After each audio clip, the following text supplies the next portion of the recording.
Sometimes I see things and I think, well, that may not be my definition of success. Or the influencers who are famous and have a lot of likes, but they don't have a lot of money, and they're scratching and find it really difficult.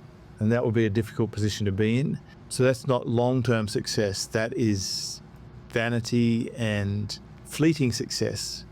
So for me, I've said this before, but if I can surf, if I spend time with family, if I have a healthy body, if I'm enjoying the work I do, if I have a recurring income forever, that's success for me. Why would you choose a corporate job with an office? And again, long-term success. What is it you want out of life? James Schramko here. Welcome back to my podcast. This is episode 1103, and it's another solo episode. Today I'm chatting about the counterintuitive business playbook, some surprising ideas for long-term success. So in this particular episode, I'm going to be talking about why most successful businesses often follow unconventional rules. And by unconventional or counterintuitive, I'm just meaning they defy logic or common sense. I am not talking about zig when they zag, because of course that relies on other people. We don't care about other people. I'm just saying a lot of successful businesses are doing their own thing. And that's a really important thing to get around, because by the end of this episode, you'll discover what some of those things are, the counterintuitive strategies, and how they might cause you to think about your business in a different way. But my overarching message is that business is a long game. So if you just do one thing per week to keep moving forward, like helping people, for example, serving the market, solving a problem, you will do okay. But before we get too far into it, I want to address the idea of what long-term success is. And I think a fun way to have a look at this is I've taken 2 months of off the usual routine of my life. I'm overseas for 2 months, and hence the different studio recording environment that I'm in. And I've had plenty of time to observe others in that time, where I'm just taking it easy, slow living, surfing, spending time with family. And a couple of things that I've seen, particularly on social media, are somewhat hilarious and they fascinate me. And let's talk about this idea of long-term success. Sometimes I see things and I think, well, that may not be my definition of success. Example, there's a thing in the coaching industry where coaches push for end-of-year sign-ups. They're like, don't have the time off, don't rest, the year's still going, push, hustle, have an end-of-year campaign to get new sign-ups. And it's not my idea of success. Certainly, if I really needed money or I was driven to have extra dollars, that might be an action that you do, but that's not the stage I'm at now. Once you build a flywheel, and by flywheel I mean recurring income, you don't need to push through Christmas. You could actually have Christmas off. You could have time with family. You could not be needing to serve your audience significantly beyond the basics. I've found a lot of my clients, because they want a life similar to me, in the vast majority of cases, they're not pushing, hustling or grinding through Christmas either. And I love that. I respect that. They're keeping an eye on things. In some cases, their markets are quite buoyant, and I'm here for them. But for the vast majority, it's sort of a little bit of an ease off, and it's okay. That's why you have a business. It's why you don't have a job in an office, because you wanted freedom. What's the point of having freedom if you're obsessed with selling and grinding through Christmas? I don't get it. Anyway, the other one that's interesting is all the influencers who are famous and have a lot of likes, but they don't have a lot of money, and they're scratching and find it really difficult. And that would be a difficult position to be in. So that's not long-term success. That is vanity and fleeting success. But there's some of those influencers, you don't want their success, like the hot tour girl. She's not having a great time right now because of the issues that she's had with her crypto scheme. And then there's the luxury guy. This guy, he's always got pictures of Lambos and exotic cars and visits to Dubai and luxury clothing and eating food with gold in it. But then he comes out and says, oh, it's not always easy, there's tough times. Every entrepreneur has tough times and difficult times. They just don't share it. That's very confusing when your entire messaging is around luxury items and bling and flash. For me, that's disingenuous. It's okay to rock out a t-shirt, right? You don't have to bling it up. It's like, who are you doing this for? That's what I always come back to. You're doing this because you love the stuff, or are you doing it to try and persuade people that you are successful?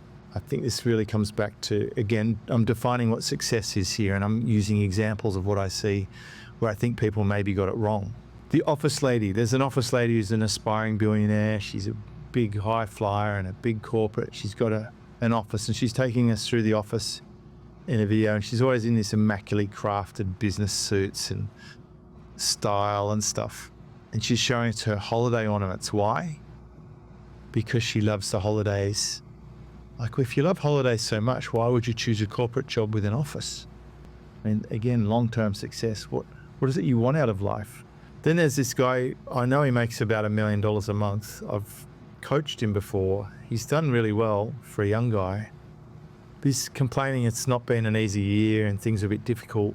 But how difficult could life be at 12 million plus revenue? Like, you're making it difficult. So again, we are the ones who define success. If you choose what success is and you're not meeting the benchmark, then that's really the measure. Seems like a high bar in my mind, and I can see he's in an industry where there'll be a lot more pain with the changes that are coming. So maybe redefine what success is. Then there's the mastermind group. There's a mastermind group out there who do a particular business model, and they're really stressed because it doesn't work anymore. But it was never going to work anymore about 5 years ago, but they've really milked and pushed the model to past the point of where it worked. And a lot of those people have fallen out of that group, and they're on to trying to figure out the next iteration of their life. And one of them, he's funny. He's come from having a $10 million a year business to now saying, hey, everything you do should be truthful and organic and human. You should be disclosing when you use AI, or you should be writing your own stuff, not having a team write it in your own voice. Well, he wasn't doing that for the last 6 or 7 years. So that's interesting. So maybe there's been a redefinition of success. But I'd like to see people hold some standard or value or integrity with their messaging for a long period. So in terms of success, pick a value or a standard that you could sustain for a long time and then stick to it and be real with us. And then there's a guy who said, oh, it's only, I just found out it's 3 days to Christmas. And then the very next post, and I'm not even joking, it's like, all news is toxic, it will poison you. I'm like, dude, if you watched some news, you'd know it was Christmas. So it's okay to cocoon yourself and shelter yourself from the rest of society, but you will pay a price by not knowing some of the basics. Just visit the Philippines. You'll know it's Christmas from about September on when they start playing the Christmas carols. And I tell people that and they think I'm joking, but it's true. They start Christmas in the Burr months. So for me, I've said this before, but if I can surf, if I spend time with family, if I have a healthy body, if I'm enjoying the work I do, if I have a recurring income forever, that's success for me. If I have a war chest of assets that can fund my life if I stop work tomorrow, that's what success means to me. I've reached that point now where things are going particularly well. I want to share my thoughts with you so that maybe some of that will be useful for you as well. Let's talk about some of the things that are counterintuitive. The first one is things that don't scale at first. Example, I used to write handwritten notes, and I still do from time to time. These days, I'm more likely to send a personal Loom video. So for Christmas this year, I made a personal Loom video for my mentor clients and my partners. and they're heartfelt, they're genuine, and they're one-offs. It is not a cookie cutter. You might use a framework, but they should be organic. If you're going to do stuff that doesn't scale, the power is in the bit that people know doesn't scale. So there's a difference between a robotic, processed, templated video or one of those AI tools that inserts someone's name, but the rest of the video is the same, versus an actual video that you actually care about that is one-off. Visiting people in person, that is a thing that doesn't scale. Even making the YouTube videos that I make where I'm on camera and talking about real stuff, that takes a lot of effort.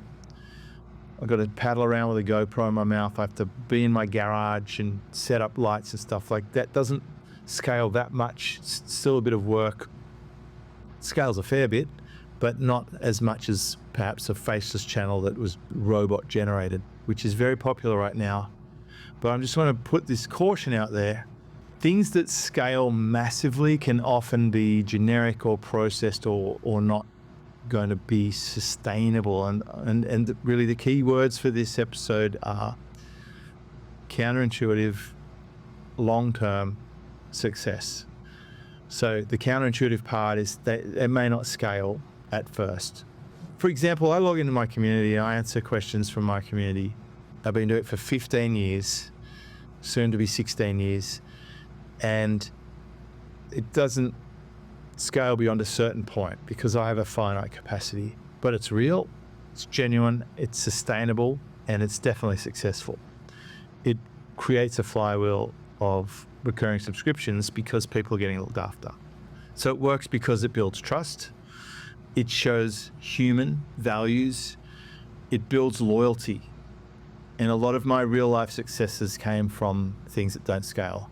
One of the jobs that I got, which I worked at for 4.5 years, and I made well over $1 million in income from my salary, was because I sent a handwritten letter to somebody thanking them for sending me a gift. They did something that doesn't scale, and I did something that doesn't scale, and I was the only person in all the years this guy had been sending gifts to send a handwritten thank you. The only one, and he hired me because of it. The next counterintuitive tip is to say no. And I know it's probably become more commonplace to say no, but let's point out the obvious. If you have a finite capacity for no's and yeses, every time you say no, it just builds more power for your yes. And you've heard me talk about 80-20, the 64-4. That is a process of identifying the things that matter and making those a yes and everything else a no. Practical examples: say no to bad clients. Taking on a bad client, even if you need the money, will pretty much always suck. Saying no to things that you don't really want to do, and then you start resenting yourself because you're actually eroding your own integrity. You're eroding your own values. So there are certain things that I'll just say no. Someone asked me to go somewhere yesterday, and I said, no, I don't want to do that. I just don't. Because I'm not going to enjoy any part of it, and it's kind of betraying my own belief system. So there's a massive value in focus, and in particular, intentionality. I think that's the word. Be intentional. Stop just going with the flow. Stop just being part of the herd. Stop listening to other people's directions and just following it. Stop. Decide what suits your intentions and lean into the things that you really strongly believe in. So I think probably the best example is saying no to bad fit clients, saying no to all the pitches you get in your inbox and your direct messages that are not part of your plan. They're not your intention, it's someone else's intention. Number 3 is study and implement AI into your business. This is hard work. I'm trying to wrap my brain around this right now. I said this in a previous episode. It is, to me, as important as the internet was. Of course, you can use the surface level stuff, right? Prompting and streamlining tasks, improving decision making, enhancing customer experience. Just start small. I met with someone the other day. They work in a call center and they're using an internal chat to help answer questions. I think what is happening is they are training the company tool to be replaced. They will be replaced. It'll be 6 months, 1 year, 2 years. Companies, big companies, especially enterprise companies and especially tech companies, they are letting go of people. Mass sackings, hundreds of thousands of jobs. They are the canary in the coal mine. It's coming to regular jobs. There'll be an entire wave of AI agents and companies who teach regular laggard businesses how to use this to not have to hire staff or have people. It is coming. It's going to do a better job than humans for a lot of things that involve the computer, especially anything repetitive, especially things that humans let people down, like the financial stuff, reporting stuff, analytical stuff, research stuff. They're very, very good at sales and marketing. They can be as good or better than human. Salespeople are notoriously difficult, for example, to hire, train and run. I should know. I built teams of them.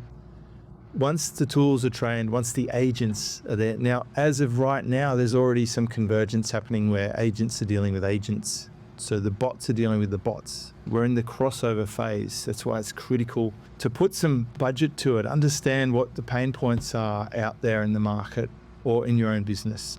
Survey your audience, look through your own business, pilot programs, ask the tools how to help you. I've asked it for action plans, how to build data points, what information I should feed it, what processes I can incorporate. How do I actually set up the tech and test small? Take what you've already got, especially your data. If you've been in business for any particular amount of time, you've got a whole bunch of data. You've already got frameworks. If you don't know your frameworks, take your existing stuff and have it broken down into frameworks. Apply the frameworks on the data and you end up with cool stuff. And I call this a reduction process. So take your best stuff and reduce it down with your data and frameworks, and then put it out there again, and then reduce it down and then put it out there again, and you'll get your core. If you don't know much about the AI stuff, like join a community like mine where we talk about it, collaborate with AI experts, or hire someone to come and implement stuff, or pay a consultant to teach you, or do a course. But I think the tool itself is the best way. I actually think courses are toast. Why would you buy a course if you can have AI summarize the book and create a lesson plan for you and teach you as your tutor? I mean, it's all changing. We're seeing companies like Masterclass putting AI clones of their instructors there to support the material. I think it's probably dangerous for the instructor, but it's definitely instructive as to where it's going. Any number of coaches I know are using tools to clone themselves. Be careful with that if you're going to put it to the public. Or if you're going to license it to someone else. You're really selling your soul in a way, so be careful. I think it's better as a black box at this point. And monetize gradually. Use your AI. How am I monetizing AI in alternative ways? Several ways, right? In one use case, I got AI to design me a property, a development. I got it developed and I've monetized that. Like, that's a real world monetization. And I used that like 2 years ago.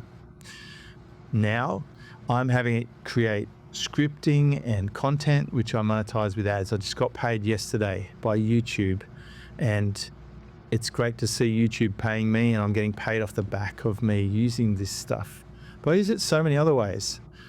Recently, someone ran into me and I used AI I put a picture of the damage and I asked it to tell me what it costs, and then I asked it what the process is for remediating that, and I was able to get paid by the person that ran into me using the guidelines that it produced. Very clever, real world example. You can use it in every aspect of your life. Put it on your phone, use it every day. This is where we're at now. And just adopt it and get your team all over it. Anything repetitive, anything customer service, anything reporting, anything analytics.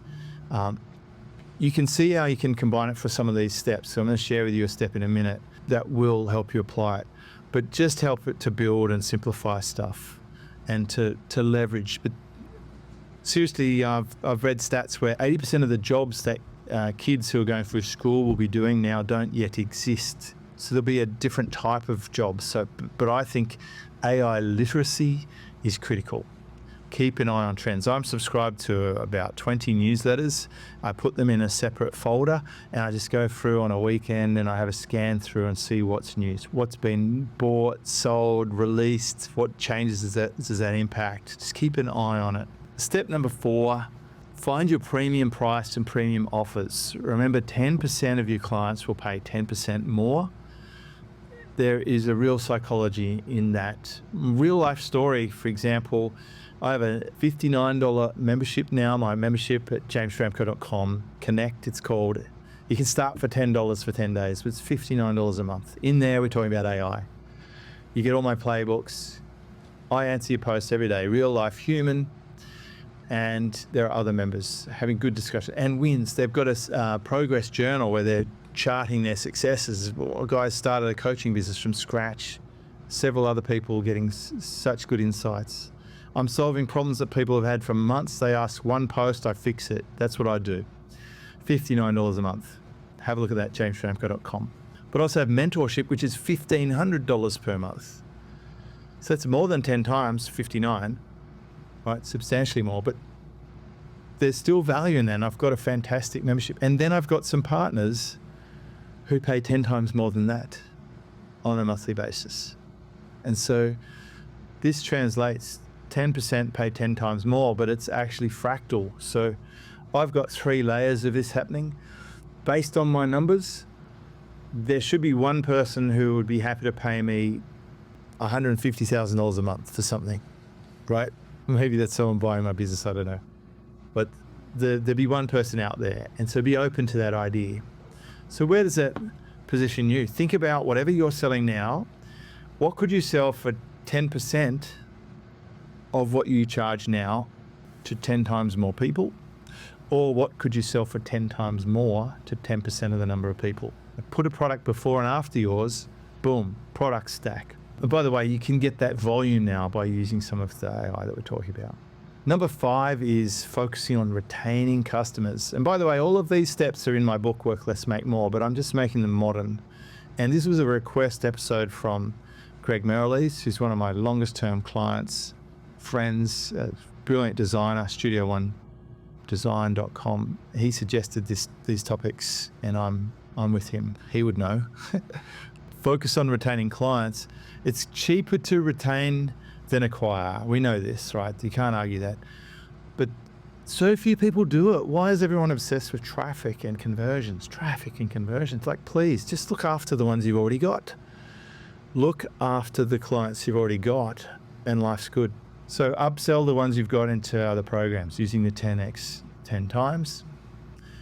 Exceptional service, like human service, have integrity, get results for people, build a community. I've been building community since 2009. It became popular about 2 years ago, I guess, with school. I don't know how all the school games and all the school bros are going. I know they're making tens of millions or hundreds of millions of dollars. Great. But people will move on to the next thing. I think Bitcoin's the thing now, and then I'll move on to something else. Let's continue with the community. As AI and robots and agents prevail, human community is going to be more and more important. This is the organic farming market. This is the old school food. This is proper old fashioned service. It's still critical. My clients stay an average of 7 years, and that's because of the retention. There's one email that I have that gets almost 90% open rate that has made me millions of dollars. I share that inside my membership. That keeps people subscribed to a membership. If you have a membership, joining my program will be worth it just for that one. Or if you have any kind of service that people need to continue to consume. Number 6, specialize in something where you're the expert. I've always been quite general, so I've never been banging the specialist drum. If anything, I've been a specialist at being a generalist. I guess I'm known for simplifying complicated things. That's my specialty. I'm also good with recurring income. But if you can build power around that or be known for that, or the person that people refer to you for, that's good, because you can ask for higher prices. You can attract better clients. They are pre-sold to some extent. They know what they're coming for. They know that you're the person to provide it. A lot of trust is built. Share your case studies. That's how I do it. I share case studies. I have my clients are my best advocates. So much of my business is repeat and referral. A third of them come back to the subscription, and a lot of my highest level clients come in hot from another existing client saying, you have to talk to James, he's the guy for this particular thing. So get known for it. By the way, you can publish your own stuff. You can be known for your own stuff. I publish my own surf channel, YouTube videos, and I'm building a reputation for being the person who knows about fins and the tech equipment. I'm not the one to teach you how to surf better. I cringe at those videos. A lot of them are kooks. But I do know about the equipment because I've bought lots of it and tried it. And because I used to test drive cars for a living, I'm very sensitive to small changes. So that's it. Number 7 is the final one. Build a strong team and culture. And I know we're in a robot era, an agent era, but team is where it's at. Having just met my team recently, again, building the relationship we've built, it's just unbeatable when you get some people on your side supporting you. So you can have me supporting you, you can have your team supporting you, you can have other suppliers, then you're no longer by yourself. It's much easier with a crew. A quick recap, the 7 strategies that I've talked about that are counterintuitive in this episode are doing things that don't scale, saying no, studying and implementing AI into your business, charging premium prices to the smaller percentage of people who will pay that, focusing on retaining customers, specializing on being particularly good at one thing that people know you for, and building a strong team culture.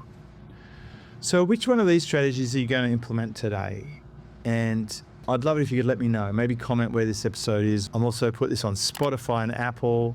If you're not playing on Spotify, you should. It's like really very fast becoming the audio platform. A couple of bonus suggestions. Think about your year. It's a good part in this episode. Think about 2024. Where do you think your opportunities are in relation to the things I've just mentioned? Maybe list down 2 or 3 items to start with when you go back to work, if you're not working right now. But for 2025, list a couple of action items, maybe put it on a post-it note and stick it on your computer screen. And as you do it, then remove the post-it note. I think 2 or 3 post-it notes would be plenty. If you just do a couple of these changes, then you will have progress. If you want some help from me, then go to jamesschramko.com, check it out. You can get help from me from $10, or you can go for a higher level program, a mentoring type program where you meet with me every single week in a small group. I'm there for you. That's what I do. That's my main thing. And I really love it. I hope I can work with you at some point. This is episode 1103. Thank you for listening, tuning in. I'm James Schramko. See you on the next episode. This is James Schramko.